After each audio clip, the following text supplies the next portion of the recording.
Parou para se perguntar por que que você desenvolve determinados sintomas? Né? A gente ouve falar hoje em dia, cada vez mais comum isso, né? Ouvir falar de que aquela doença, né, é por causa do estresse. Mas que estresse? Hoje está virando moda da gente falar que tudo é por causa do estresse. Mas nunca ninguém se perguntou qual é o tipo de estresse. Nada acontece de maneira aleatória na nossa vida. Ninguém desenvolve um sintoma, uma doença, por acaso. Ninguém desenvolve um sintoma, uma doença de uma maneira aleatória. Tudo tem o para quê. A gente pode ter uma situação... Olha só, vamos lá. Fica junto comigo aqui, vamos nesse raciocínio. Bom, imagina só que todos nós aqui estamos numa sala. Né? Todos nós aqui estamos juntos numa sala. E de repente, nessa sala, entra um ladrão. Entra um assaltante ali nessa sala. Né? E aí, todo mundo, você concorda que todo mundo que está dentro daquela sala, que entrou um ladrão, que entrou um assaltante, está vivendo o mesmo estresse? Vocês concordam com isso? Quando você entra naquela sala, 30, 40, 50 pessoas, tá? Entraram naquela sala e aí, de repente, aquela sala entra um ladrão ali.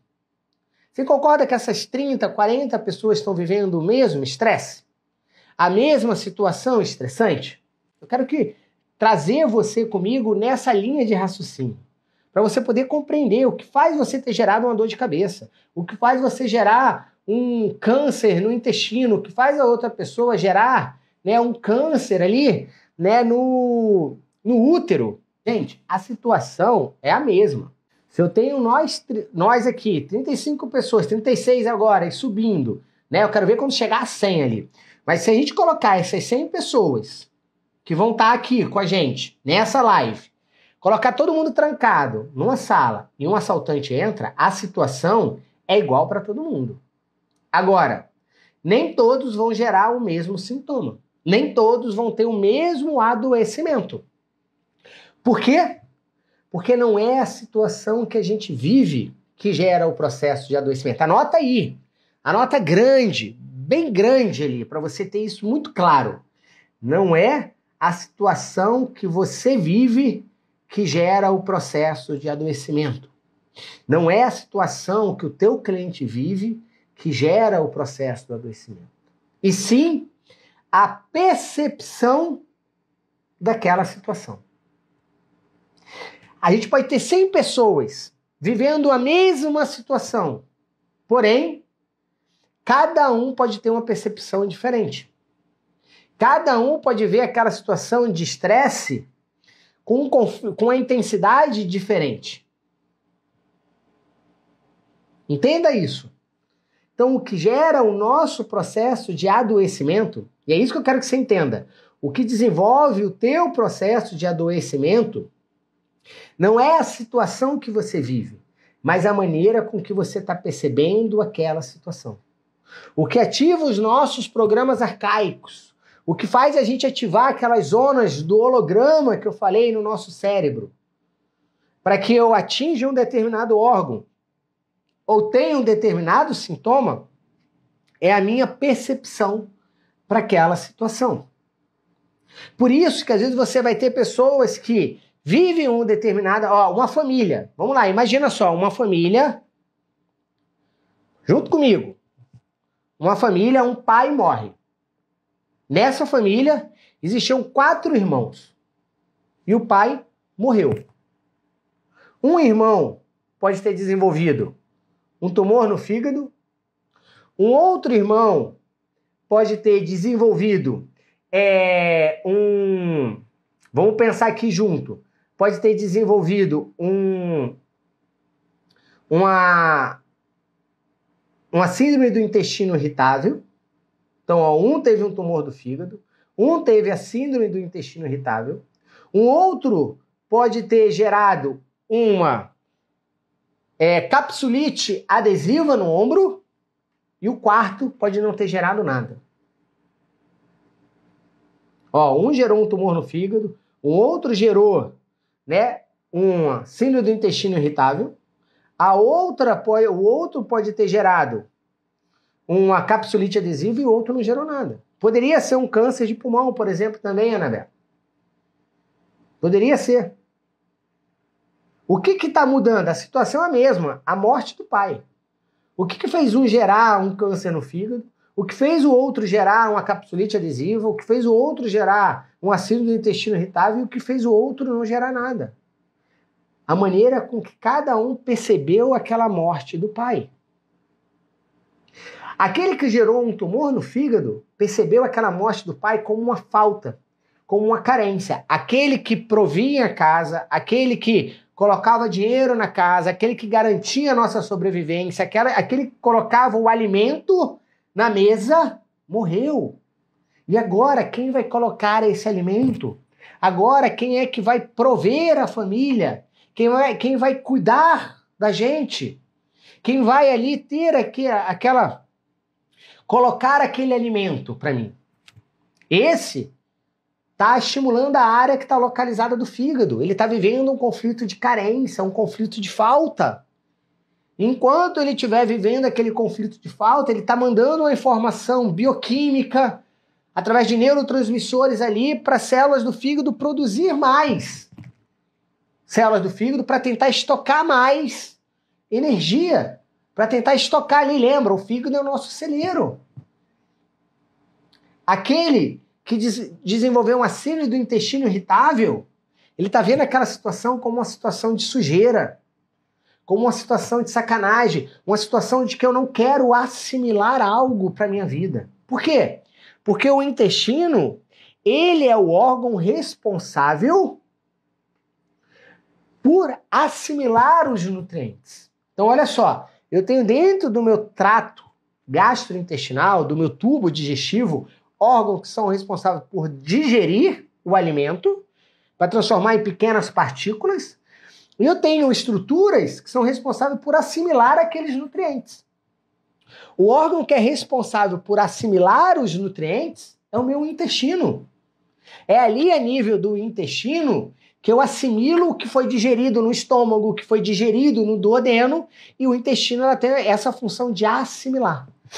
Então, quando eu estou vivendo uma situação de estresse, da qual eu não quero assimilar para a minha vida, que eu quero eliminar ela de maneira rápida, eu não quero aceitar, eu não quero assimilar, muitas vezes eu estou vivendo um conflito que vai me gerar uma síndrome do intestino irritável, ou um tumor no intestino. Vai depender do quê? Da intensidade desse evento estressante.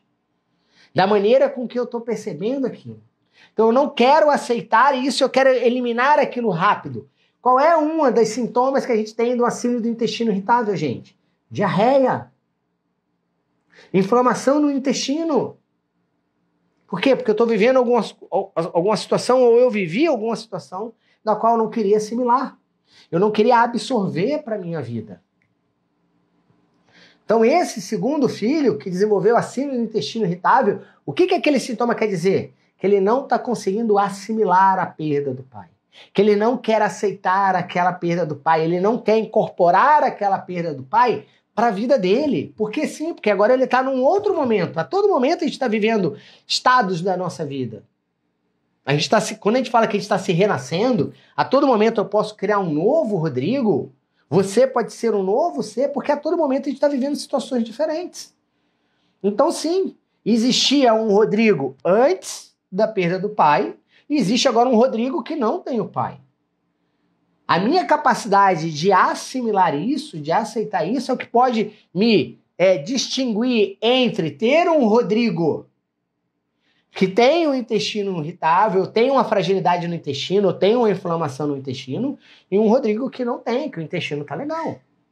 Então, esse primeiro filho que teve o tumor no fígado está mostrando que teve uma carência ali, uma falta, e está percebendo aquela morte do pai como uma falta, uma carência de quem vai prover, a história da raposa, como alguns colocaram aqui. Esse segundo filho que teve uma síndrome do intestino irritável mostra que ele não está conseguindo assimilar aquela morte do pai.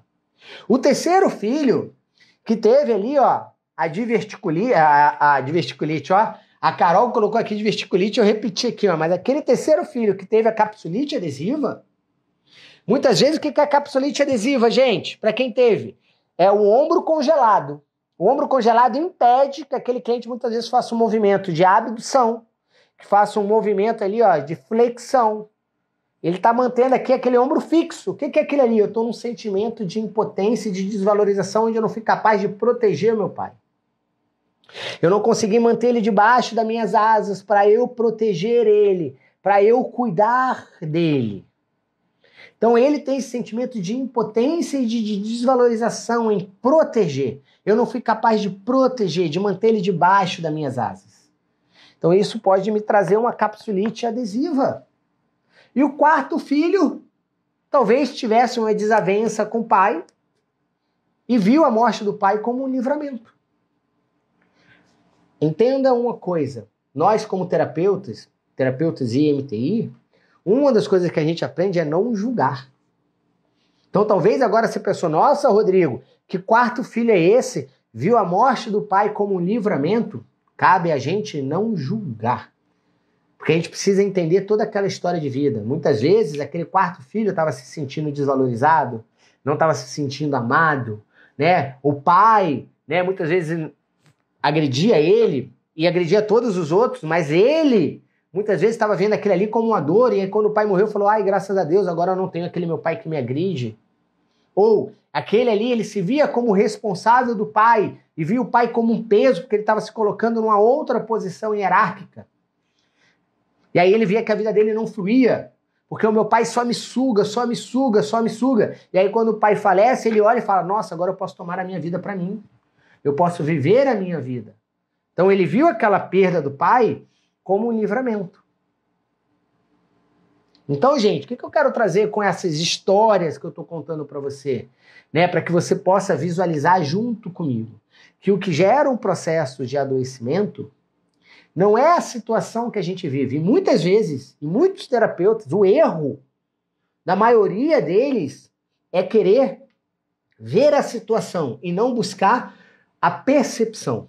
Então anota aí, toda vez que eu vejo, às vezes, por que eu quero dizer isso? Às vezes o teu cliente ou você mesmo tá chegando para mim ou vai chegar para alguém e vai falar, nossa, eu perdi o meu cachorro, ou eu perdi o meu filho, ou eu perdi o meu marido, né? E a gente está falando, o cliente está falando a perda, perda, perda. Ele viveu uma situação de perda.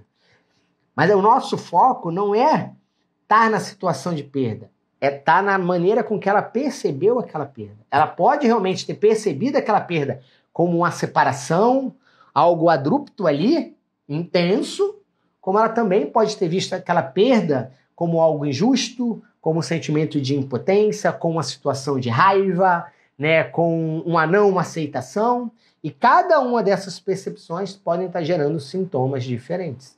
Por isso que muitas vezes as pessoas têm vários sintomas para uma mesma situação. Eu posso ver uma perda, desse exemplo que eu dei, do pai, com uma situação de raiva e carência. Então eu posso ter dois sintomas. Eu posso começar a ter uma dor no estômago e eu posso ter um problema no fígado. Então, foco nosso é sempre na percepção.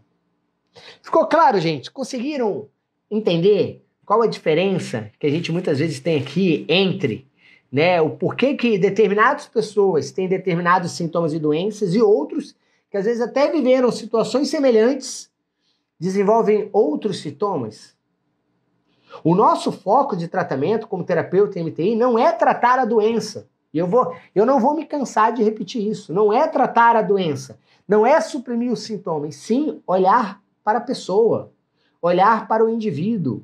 Olhar para o doente. O meu foco tem que estar no doente e não na doença. O meu foco tem que estar no indivíduo. E vamos ver isso agora na prática. Durante um atendimento. Oi, Raquel. Boa noite. Tudo bem? Estão me ouvindo Tudo bem? Estamos te ouvindo. Você está me ouvindo bem, Raquel? Estou te ouvindo super bem. Que bom, que bom. Seja bem-vinda, Raquel. Né, aqui para a nossa live. Obrigada Gratidão pelo convite. Mais uma vez. Eu que agradeço você estar aqui disposta a contar um pouquinho da tua história para todo mundo. Raquel, eu vou só avisar o pessoal aqui que eu vou estar desativando os comentários, porque uma das coisas que é importante durante o atendimento, a gente ter atenção plena, tanto eu com você, como você comigo. Então, eu vou desativar os comentários agora, e aí no final do nosso atendimento eu ativo de novo os comentários, se alguém tiver alguma dúvida, alguma coisa. Tá bom? Tá ótimo. Então, deixa eu lá avisar aqui, pessoal. Isso. Raquel, prazer imenso, tá? Eu vou colher aqui alguns dados seus, algumas informações para a gente poder começar o nosso atendimento. Tá bom? Se você tiver alguma dúvida, alguma coisa, vai conversando comigo, Raquel. Fala o seu nome completo para mim, Raquel, por favor. Eu sou Raquel Sampaio, eu sou do Rio de Janeiro, tenho 49 anos. Calma. É só Raquel Sampaio, só Raquel? Ou tem algum outro sobrenome? Não, tem Raquel Inês Sampaio. Raquel Inês Sampaio, legal. Você tem 49 anos, é isso, Raquel? Tenho 49. Que legal. E a sua data de nascimento qual é, Raquel? 6/7/72. Legal. E você nasceu aonde? No Rio mesmo? Nasci em Nova Iguaçu. Legal. E hoje você mora em Nova Iguaçu, no Rio, ou você mora em outro local? Não, moro no Meier hoje. No Meier, legal. É casada, Raquel? Sou casada há 18 anos. Um único casamento? Um único casamento. Legal. Qual o nome do maridão aí? Alexandre Magno. Alexandre. E tem filhos, Raquel? Tenho uma filha, Sofia, de 16 anos. Sofia com F, com PH, como é que é? Com PH. Com PH. Legal. E você teve alguma perda antes da Sofia, Raquel? Algum aborto espontâneo, alguma coisa? Antes do nascimento da Sofia ou não? Não. Tá ótimo. Durante a gestação da Sofia, Raquel, você teve algum sangramento, mesmo que seja pequeno, algum borrão de sangramento? Muitas vezes mulheres têm no início da gravidez, nos primeiros meses, alguma coisa. Você teve um sangramento? Tive um descolamento de placenta, fiquei uma semana de repouso e depois ficou tudo bem. Que bom. Legal. E você tem irmãos, Raquel? Tenho muitos irmãos, tanto por parte de mãe quanto por parte de pai. Tá, pra gente agora, nesse primeiro momento, Raquel, quantos irmãos você tem de pai e mãe, do mesmo pai e da mesma mãe juntos? Tenho 13. Do mesmo pai e da mesma mãe? Não, do mesmo pai e da mesma mãe só tem eu, desculpa. Só tem eu. Só tem você, é isso que eu quero saber. Você é a filha única do pai e da mãe. Aí você tem outros irmãos por parte de pai e outros irmãos por parte de mãe. Isso. Tá. E você sabe que se a tua mãe, antes do teu nascimento, ela teve alguma perda, ela teve algum aborto? Teve. Tá. Teve. Então vamos lá. Para eu poder entender aqui. Quantos irmãos você tem por parte de mãe? Só por parte de mãe? Somos 5 do lado de mãe. Somos 5. 5 de lado de mãe. Tá, e você é a caçula? Sou. E a sua mãe teve quantas perdas aqui nesse caminho aqui, antes de você? Eu acredito que umas 2. 2 perdas, tá. E a mãe é viva ainda, Raquel? Não. Esse ano faz 10 anos. 10 anos que ela faleceu. E qual era o nome da mãe? Maria Sampaio. Maria Sampaio. E a dona Maria faleceu com quantos anos? 80 anos. E ela faleceu do quê? Ela faleceu de câncer de fígado.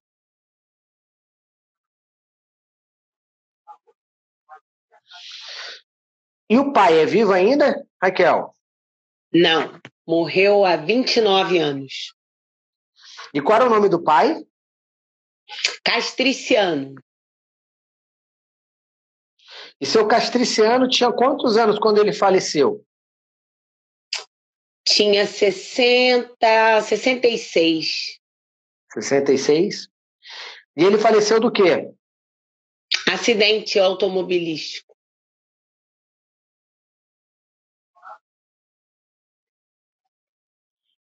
E quando ele faleceu, ele era casado com a sua mãe?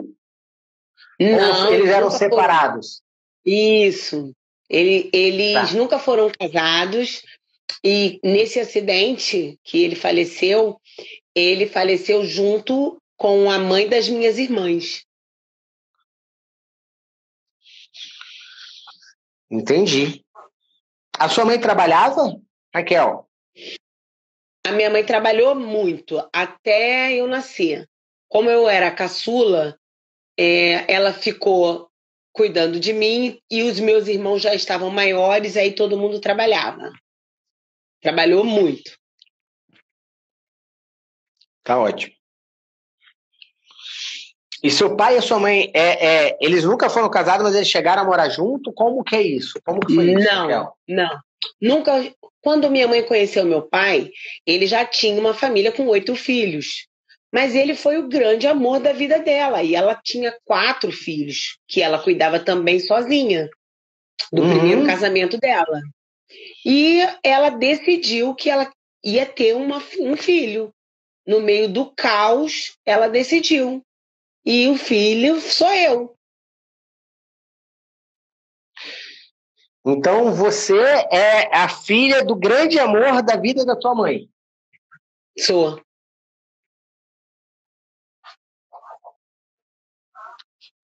Não. Show. E você trabalha com o quê, Raquel?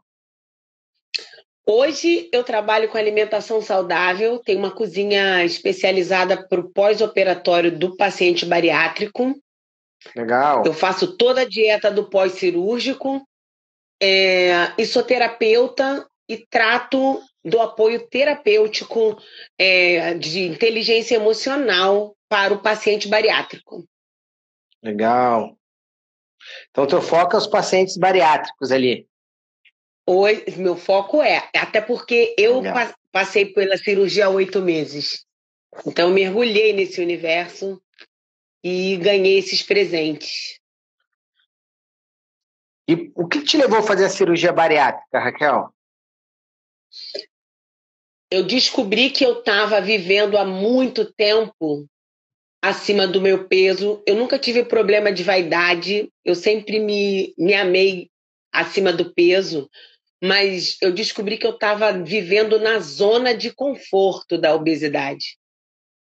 E quando eu percebi que esse ano eu faço 50 anos e que eu precisava de uma transformação, que eu não queria terminar minha vida com todas as consequências da obesidade, eu falei, eu preciso, eu vendo transformação, então eu vou transformar a mim.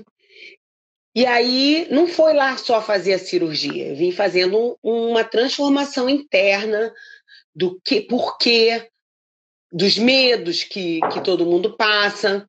E eu defini que eu não ia viver sem experimentar uma vida nova. Que vida nova, Raquel? A liberdade que eu sempre tive, ela continua. Eu bebi uma Baía da Guanabara de cerveja, eu comia todo o torresmo do planeta e agora eu quero viver uma vida saudável. Agora eu quero sim aprender a fazer exercício físico, eu quero sim aprender a comer para manter o meu corpo, não porque a minha cabeça quer. Eu nunca fui compulsiva, mas eu sou expansiva. Então, se a minha linguagem do amor é a comida, não de comer, mas de fazer. Tanto é que eu trabalho com comida. Eu trabalho com comida porque é a minha linguagem de amar. E aí eu decidi que eu queria uma vida transformada. A cirurgia, para mim, foi só uma ferramenta, porque eu sempre soube que ela não ia fazer milagre nenhum. Mas ela me colocou numa condição onde eu me vi na situação de viver o novo, de acordar, de ir para academia, coisa que eu odiava, e de, se eu comia, sei lá, se eu comia 4 pedaços de pizza, eu como meio pedaço, e tá tudo bem. E tá tudo bem porque eu me coloquei nessa condição de um futuro ruim que eu enxerguei. Entende? Show. Entendo. Show. E me diz uma coisa, Raquel, o que te trouxe para a gente fazer essa sessão? O que você quer trabalhar nela? Qual é a tua queixa principal? Na verdade, a minha maior curiosidade é porque eu sempre me achei uma pessoa muito decidida e resolvida. Não é decidida, até porque eu mudo. Eu sou bióloga de formação, eu sou padeira, eu sou coach, eu sou terapeuta. Então, eu estou sempre na busca. Se eu me sinto acuada ou na zona de conforto, vivendo mais do mesmo, a minha capacidade de me reinventar, ela é grande. E quando eu decidi fazer a cirurgia bariátrica, eu comecei a fazer os exames para fazer a cirurgia. E aí eu falei, vou colocar logo os exames da ginecologia do ano, anual, né? Mamografia, tudo junto. Foi quando eu descobri um câncer de mama.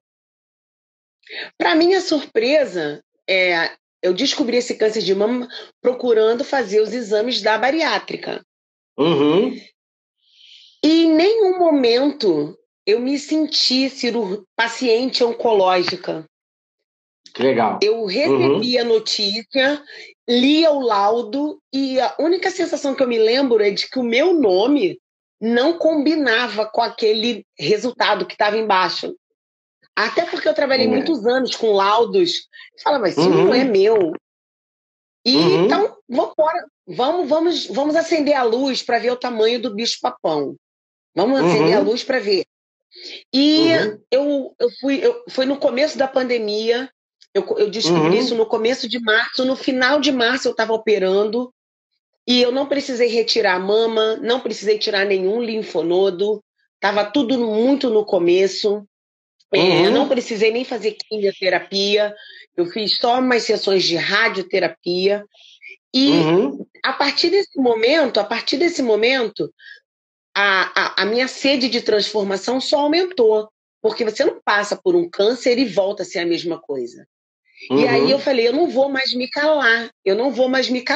E aí eu virei uma metralhadora, desgovernada sem propósito, no caso, de estar levando essa força, essa potência toda que queima no meu coração. E aí eu falei, não, tem alguma coisa errada. E aí, quando eu descobri o teu trabalho, foi através da Dani Teixeira, ouvindo ela falando sobre o câncer que ela teve.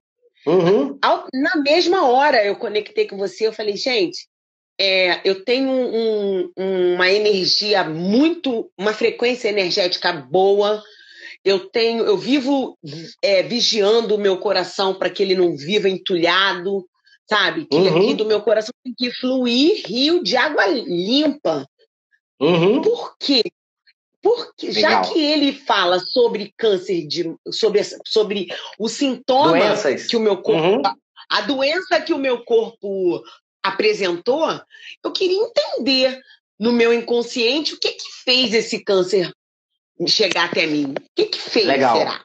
Legal, vamos lá, vamos entender que tem bastante coisas aqui. O que eu falo muito, Raquel, e talvez você já tenha me ouvido falar, já que você acompanha e tal, e eu tenho falado muito durante essas aulas que a gente tem tido, né, tanto na segunda, ontem, na aula hoje de manhã, e vão me ouvir falar sempre, porque é uma frase que para mim é muito, muito forte, que é a frase do Jung, que é: enquanto eu não tornar consciente o que está no meu inconsciente, ele vai governar a minha vida e eu vou chamar aquilo ali de destino. Então, muitas vezes, eu tenho toda essa energia, eu tenho toda essa vitalidade, com certeza isso foi fundamental para que esse câncer ele não fosse um câncer maior, não fosse um câncer mais agressivo, não tivesse um crescimento grande.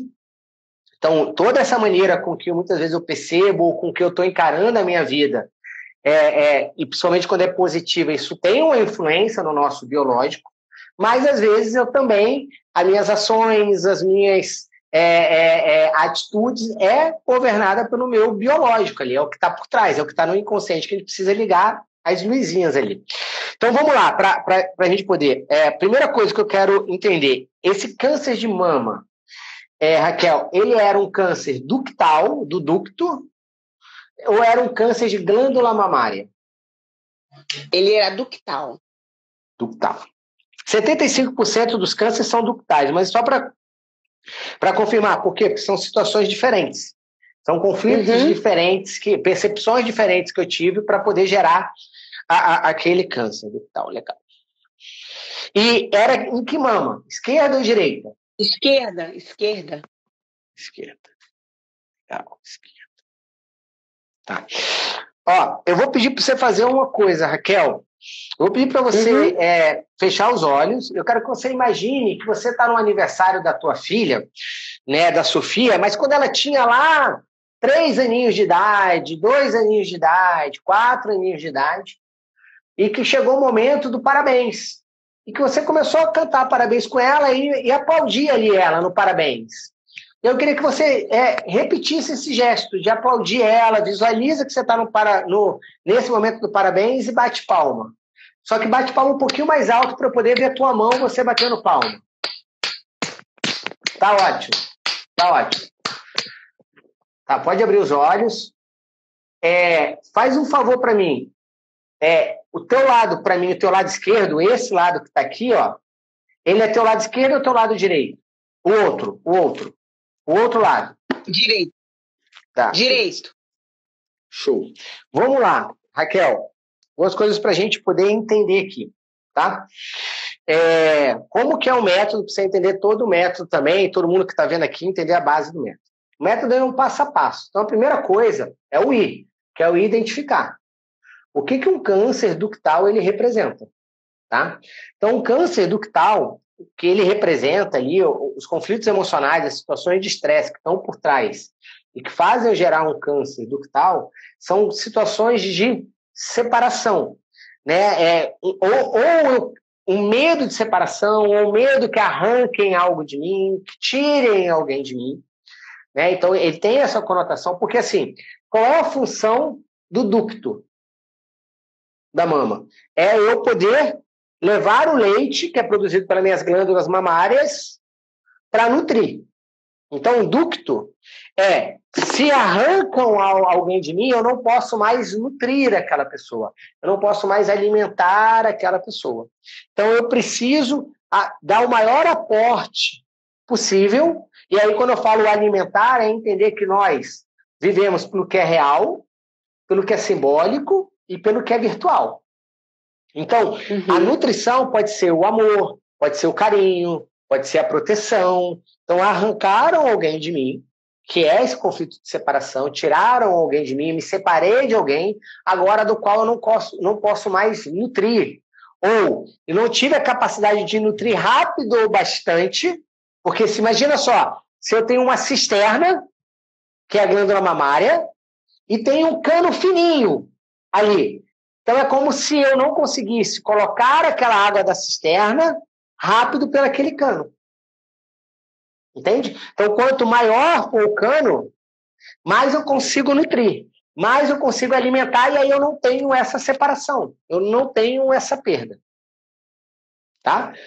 Ou um outro conflito de se sentir sugada, se sentir absorvida. Estão sugando de mim, sugam algo de mim. Então, eu sou responsável por sustentar a minha família, por nutrir a minha família. Eu sinto que estão sugando de mim. Isso também pode pegar a parte ductal.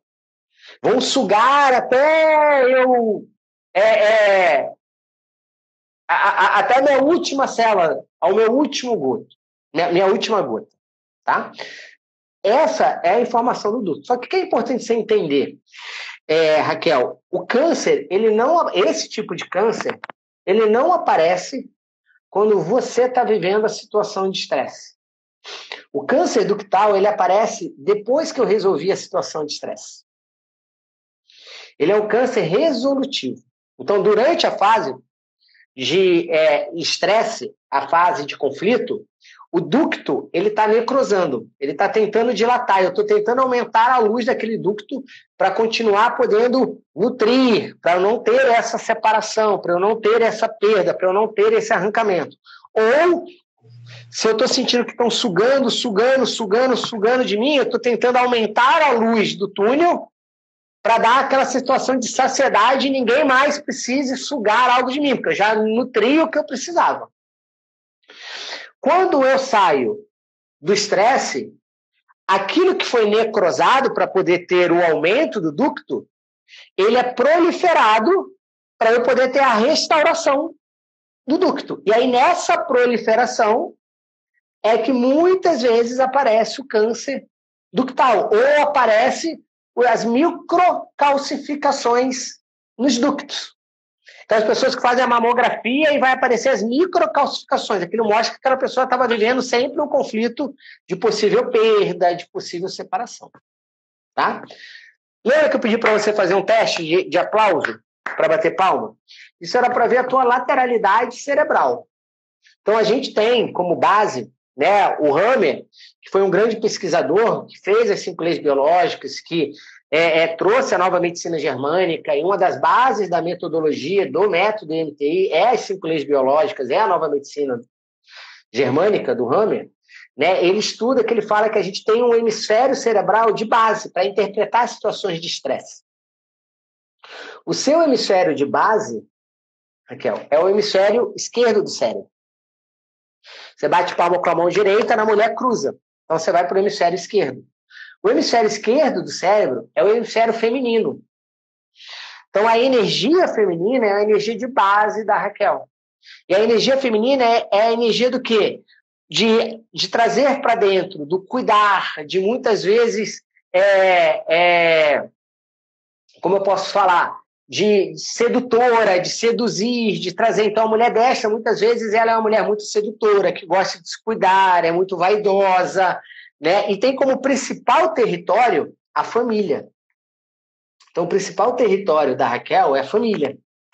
Para isso, né? E família é parceiro e filhos. Para isso. Só que a Raquel tem um detalhe importante, que ela tem uma energia masculina alta.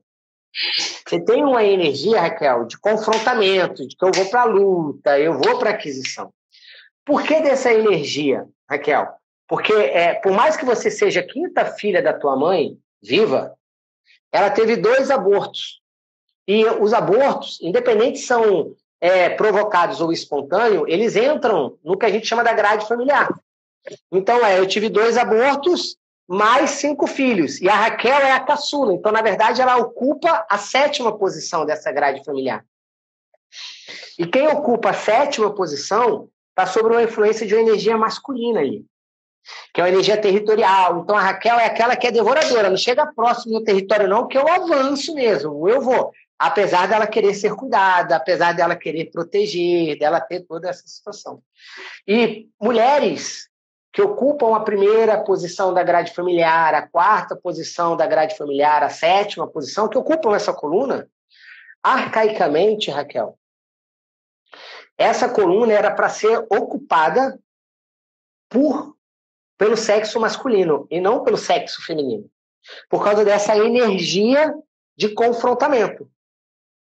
Então, as mulheres que ocupam essa grade, elas sempre estão em pet, que a gente fala. O que é pet? Eu sempre estou com essa energia masculina muito alta, que é como se eu pudesse provar que eu merecia estar aqui, que eu merecia nascer, que eu merecia sobreviver. Então, com certeza, a Raquel, ela sempre tem essa questão da luta, de que eu tenho que provar, eu tenho que me superar, eu tenho que ser mais, eu tenho que ser a melhor, eu tenho que ser sempre a melhor. E isso é algo inconsciente, que moldam a vida. Não tenho errado, não tenho certo, tenho ter a consciência de eu entender. Mas, com certeza, dentro da tua casa, tem aquela ali. A minha última palavra é da Raquel, que ela vai querer ali, ela vai confrontar. Entende? Porque eu tenho essa energia. Então, eu preciso entender e controlar, às vezes, essa minha energia masculina, porque muitas vezes pode gerar conflitos, pode gerar estresse. Então, o teu nível de cobrança com você mesmo é alta, tudo isso. Tá? Só que a glândula, a glândula mamária, tanto a glândula como o ducto mamário esquerdo da Raquel tem a ver com mãe e tem a ver com filha. Todo o teu lado esquerdo, glândula mamária, ovário, membro superior, que são estruturas que respondem a essa lateralidade, tem a ver com mãe e filho. Só que a tua mãe, Raquel, ela faleceu há 10 anos atrás, que você me falou. Uhum. Possíveis situações que eu quero trazer com você, e você é melhor do que eu, para que a gente possa entender. Como que você viu a perda da sua mãe? A perda da minha mãe foi uma coisa... foi muito gradativo, porque eu o tempo todo entendia que ela fez tudo que ela precisava fazer e ela precisava de descanso. Fim. Não teve aquela... Eu acho até que eu sou racional demais, sabe? Nesse sentido. Uhum.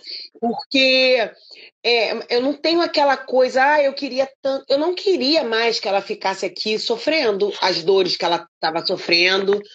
Eu não queria. Eu conhecia a força que ela tinha e vê-la naquela condição me trazia uma clareza de que ela já tinha combatido o bom combate, que ela precisava de descanso, que assim é a vida, e assim que segue, tá tudo bem. Ela fez o que ela tinha que ser feito e acabou. Essa é a minha visão da partida da minha mãe. E como que é a tua relação com a tua filha? Qual é a preocupação, talvez, que você tivesse com a tua filha? De perder ela, de se separar dela. Lembra? Em março, nada. Antes de março. A gente está falando de antes. Então, eu acredito que faz total sentido essa coisa da perda, da ruptura, mas isso aconteceu de fato. Eu perdi, de fato, a minha irmã mais velha, que era muito colada comigo, decidiu se afastar da família inteira. Inclusive da minha filha, de todo mundo. E pela primeira vez eu resolvi respeitar. E 2 anos depois eu descobri o câncer. A minha ruptura maior foi com ela. Show. E como que você via a sua irmã? Você via ela como uma filha? Como eu tenho que cuidar, eu tenho que proteger? Então não é. Então a gente não pensa. Porque o que acontece? Como a gente trabalha de maneira simbólica, a gente também, se eu tiver um animal de estimação que eu perdi, se eu tiver um irmão, mas eu vejo como filho, como eu tenho que cuidar, eu tenho que proteger, eu tenho que prover, simbolicamente eu estou vendo tudo aquilo como filho. O marido, se eu vejo como filho, pode entrar nisso. O que você via como filho, ou que você tinha um sentimento como se fosse o seu filho, que você fosse uma mãe e que você muitas vezes pode ter tido uma ruptura? Não, no caso foi só a minha irmã e assim, inconsciente, você falou agora, eu me dei conta de que inconscientemente eu me sentia protetora dela, porque ela casou cedo, eu me sentia assim, protetora, porque eu sou forte e ela é uma delicadíssima, sabe? Tudo magoa, tudo. Então, eu era protetora dela, sim. É exatamente isso. Entende?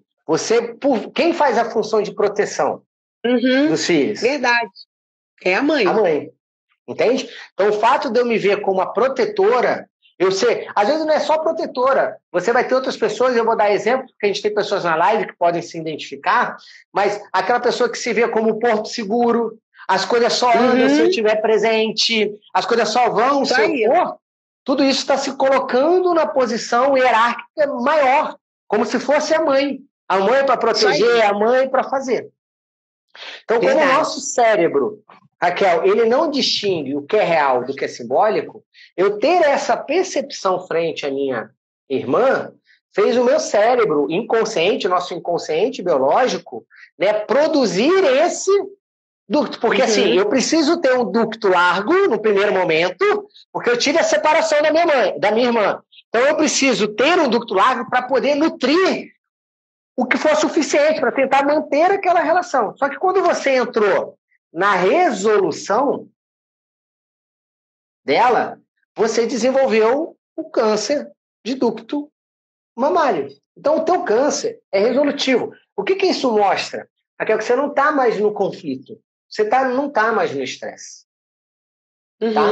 Então, é importante você entender isso para você não entrar na informação do medo e também você mudar a tua percepção. Eu entendo que por mais que eu seja, ou por mais que eu me veja a mais forte, eu não sou responsável por ela e por nenhum outro irmão meu. Até porque dentro dessa hierarquia, você é a caçula. Por mais que você esteja na energia masculina, por mais que você tenha quanto você está, você é a caçula. Então, a função hierárquica não é da caçula proteger todo mundo. Entende? Porque senão fica como se fosse um peso para mim. Né? Total e é importante, Raquel, até para poder sair dessa informação, talvez se a gente fosse destacar um ponto para você trabalhar, né, é entender que a sua irmã ela é o que ela pode ser. Eu preciso mudar, às vezes, a minha percepção de querer que a minha irmã seja da minha maneira, ou mudar o olhar, que você trouxe uma frase que é importante a gente estar atento, que é toda vez que eu sinto o outro fraco, eu estou me colocando numa posição de que a gente chama, tá?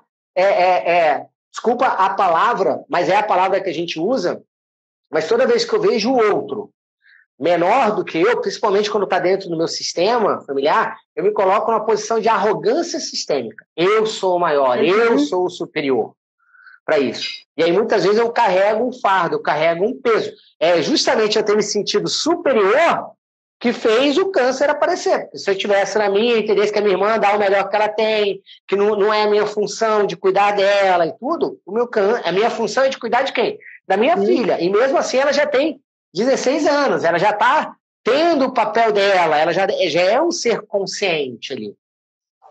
Verdade. Entende? E aí sair dessa informação do medo. Então, na verdade, dentro do nosso processo terapêutico, Raquel, não, coisas que são interessantes para você saber, se você me permite falar, já que você quer o teu autodesenvolvimento.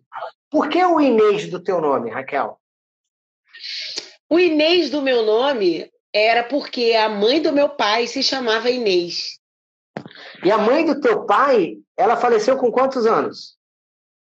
Acho que ela já tinha uns 95, 96. E a mãe do teu pai teve alguma doença crônica, alguma coisa? Ela teve algum câncer? Ela teve alguma coisa? Nada.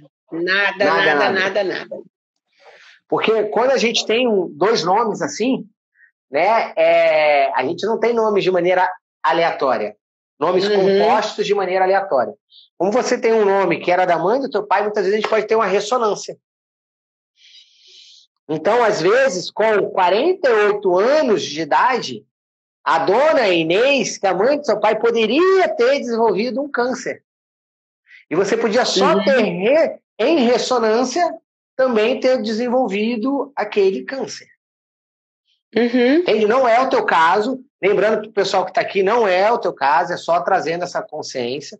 A gente viu que é muito essa olhar para a irmã como protetora que tem essa função. Né? Mas não é à toa que talvez você escolha tantas profissões duplas, né, Raquel? Já fui bióloga, já fui padeira, trabalho com alimentação saudável, terapeuta, né? A Raquel, né?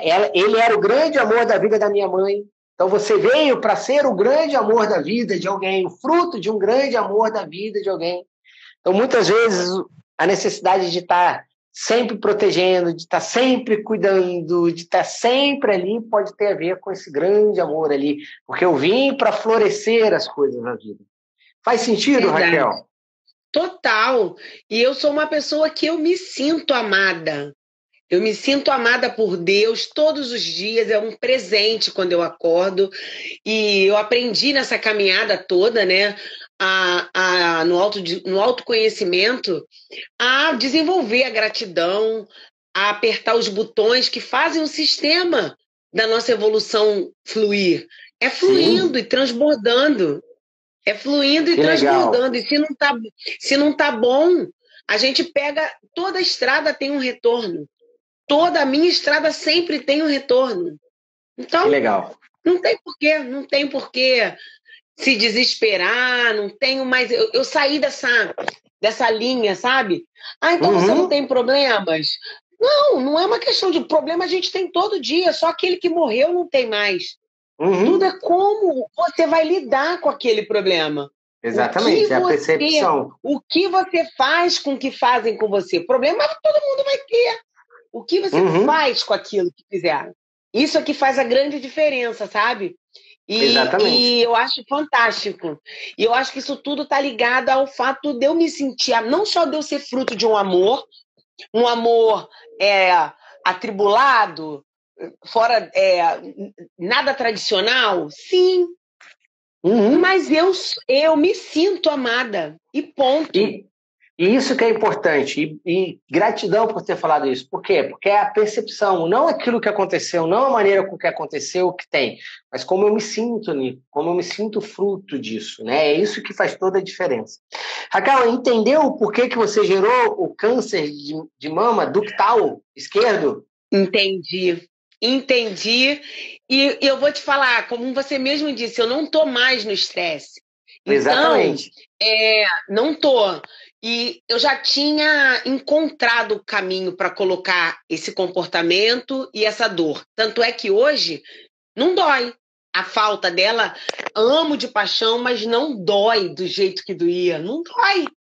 É só você aceitar que somos livres e está tudo bem. Eu continuo emanando amor, eu continuo orando por ela, eu continuo desejando tudo de melhor, mas eu respeito e está tudo bem. É exatamente isso. E isso te tira da informação do medo de qualquer coisa futura ou algo. Isso aí. Certo? Verdade. Raquel, gratidão imensa. Obrigado por compartilhar. Espero poder ter te ajudado, ter te dado essa clareza que você buscava. No teu caso, não tem algo a fazer. Vou fazer uma visualização, vou fazer algo. Não, você já trouxe todo o entendimento. Você tem todo esse entendimento. Teu câncer era um câncer resolutivo do que tem, e você entendeu o que gerou, e todo esse movimento que você já fala, já mostra que você está nesse movimento da cura, que a gente fala, da percepção. Então não tem algo para se fazer, sim, só para se compreender mesmo. Né? Então, gratidão mesmo por compartilhar, por estar aqui. Por compartilhar, por me convidar, foi maravilhoso. O seu método é simplesmente fantástico, e realmente é a medicina do futuro, porque a gente precisa cuidar é disso. Não adianta a indústria farmacêutica fazer toda essa força para cuidar do sintoma. Obrigada, gratidão. Gratidão mesmo, Raquel. Tchau. Beijo, tchau. Obrigada, beijo, tchau. Tchau. E é isso aí, pessoal. Você viu? Né? Não é o que a gente vive, mas é a maneira com que a gente percebe. E isso é muito importante, né? A gente entender isso. Né? Não é o que a situação que a Raquel viveu, mas sim como ela percebeu aquela situação, o olhar dela, ela ter percebido a irmã como protetora, que ela tinha que proteger, o que ela tinha que auxiliar, que ela tinha que cuidar, colocava a irmã dela na posição de filha para ela. E por isso que ela desenvolveu o câncer, né, no seio, no caso dela, esquerdo, porque ela tinha uma lateralidade, né, de uma mulher destra ali, então todo esse lado esquerdo ali representa isso. Dúvida, gente? Coloque aí se você tem alguma dúvida, né, do atendimento, se você quer tirar alguma dúvida disso, se você conseguiu ver com clareza toda a metodologia, todo o passo a passo, a gente identificou, eu expliquei para a Raquel o que era o câncer, né, o que fazia, qual era a situação de estresse que fazia surgir aquele câncer de ducto mamário. Depois da gente ter identificado, dela ter compreendido isso, a gente buscou no mapeamento emocional dela a história, da onde, né, veio aquele câncer, o que fez ela buscar aquele câncer. No caso dela, era um câncer resolutivo ali, né? E ela já tinha saído daquela informação, mas a gente mapeou para poder integralizar, que foi o final, ver se ela tinha clareza, se ela tinha entendido, ver como é que estava a percepção dela, né? Beijo, fiquem com Deus.